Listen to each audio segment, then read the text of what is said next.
Okay, let's find the radius of convergence of the given series. And we'll do that by using the ratio test. We might like to think that we could use the root test because we see an exponent of a k and then an exponent of a k, but this 6k factorial does not have an exponent of a k, so we will be unable to use the root test. So instead we must use the ratio test. So we want the limit, as k goes to infinity, of the absolute value of ak plus 1 over ak.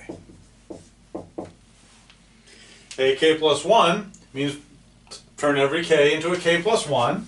So that's 6 k plus 1 factorial x to the k plus 1 over 5 k plus 1 to the k plus 1. Don't forget your parentheses in here because this k becomes a k plus 1.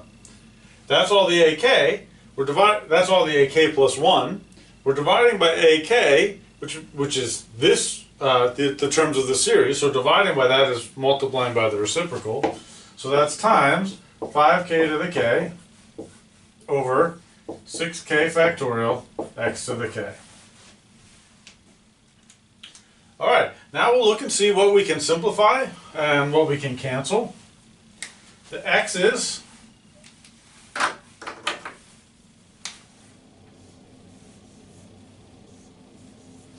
there's k plus 1 x's in the numerator, kx's in the denominator. That leaves me a single x in the numerator. Let's be careful, there really is an absolute value here. I forgot to write my limit, so instead I'll just say we're moving to this. So this is still an absolute value here. We have an x in the numerator.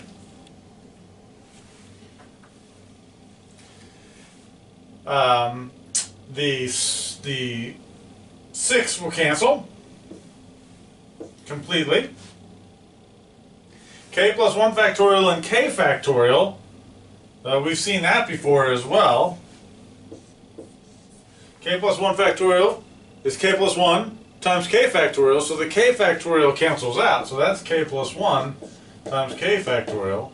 And the k plus 1, my apologies, the k factorial will cancel out with what's here, leaving me with a k plus 1 in the numerator. Well, there's a 5 to the k plus 1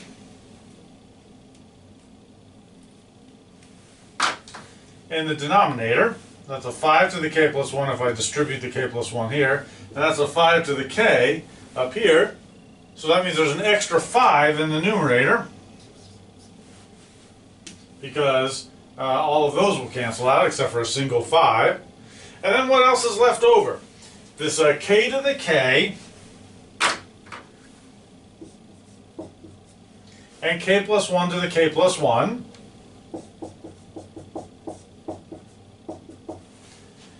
And that's what we've got.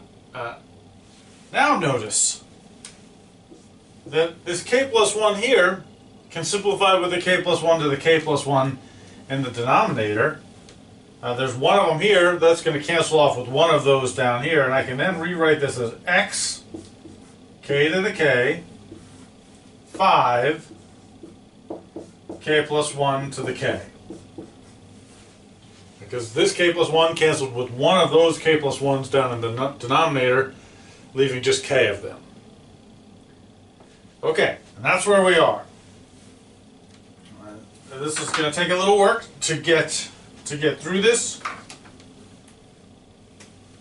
but let's look at it.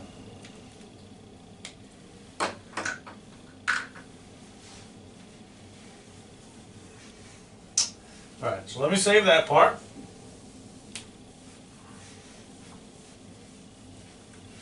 So we're looking at the limit as k goes to infinity of the absolute value of this. Absolute value of x, k to the k, over 5, k plus 1 to the k plus 1 to the k. Now the only part that might possibly be negative, the only part that I have to worry about the absolute value, is the x part. So I can just save the absolute value of x by itself. The 5 is also on its own. And then we'll have this k to the k and k plus 1 to the k. I could factor out the x over 5 since there's no k's involved. So that's absolute value of x over 5, limit as k goes to infinity of k to the k over k plus 1 to the k. And this is infinity over infinity.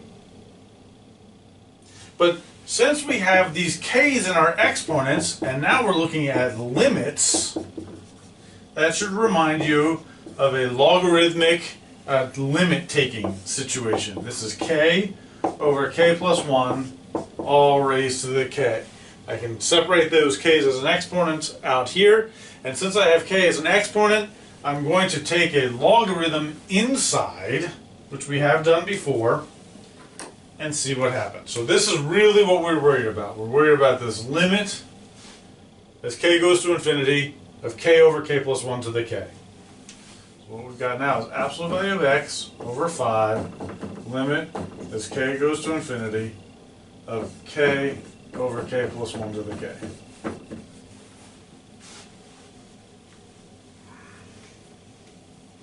What I'm going to do is I'm going to work out that limit, and then we'll go back and attach the absolute value of x over 5 and see how that plays a role.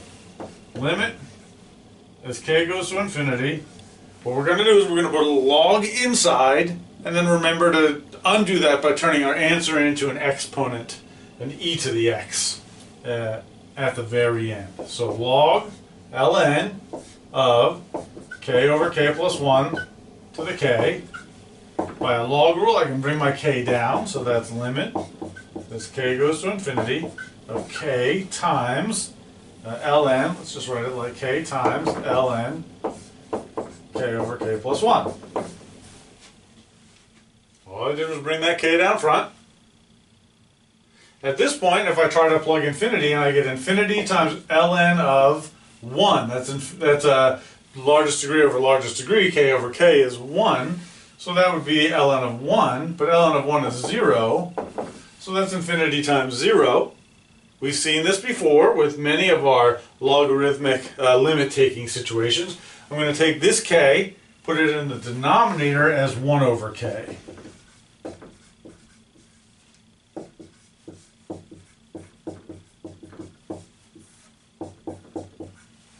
And at that point, when I plug infinity in, I get 0 over 0. So I can apply L'Hopital's rule.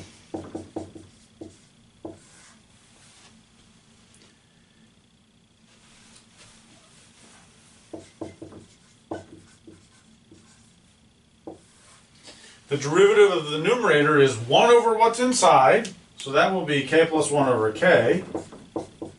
1 over a fraction is the reciprocal of the fraction, times the derivative of what's inside. The derivative of what's inside is now the quotient rule, the bottom, k plus 1, times the derivative of the top, which is 1, minus the top, which is k, over the derivative of the bottom, which is 1, all over the bottom squared.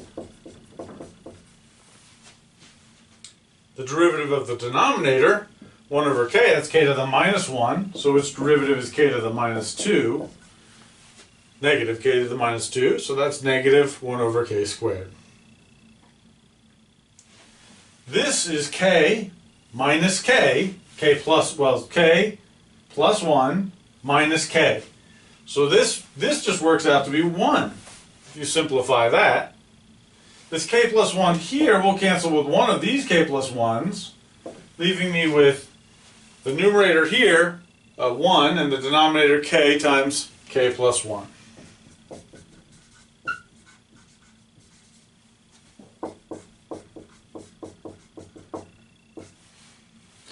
All over minus 1 over k squared.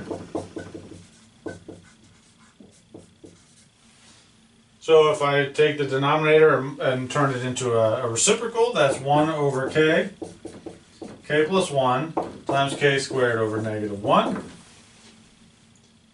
we look at the largest degree terms, the numerator will be k squared, the denominator will be negative k squared. So that limit is negative 1.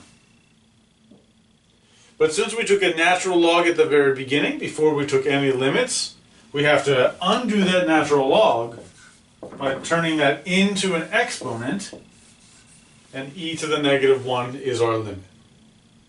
So we've done a lot of work. Really all we did at this part was calculating that limit here. That's 1 over e. And we're still really in the middle of the ratio test at this point.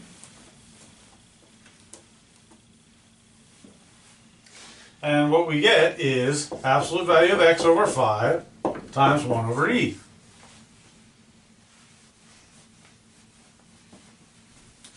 That was our limit of an plus 1, ak plus 1, over ak. So that's absolute value of x over 5e. Remember, when we apply the ratio test, we need this limit that we get to be less than 1. That's our goal. We need that limit to be less than 1. If we want to find the radius of convergence, I want to know what is the middle and how far out from the middle we go. If I bring this 5e up, I get absolute value of x is less than 5e, which is the same as saying negative 5e is less than x is less than 5e. So this is symmetric around 0. 0 is the middle. I go forward 5e, backwards 5e, and so the radius of convergence is 5e.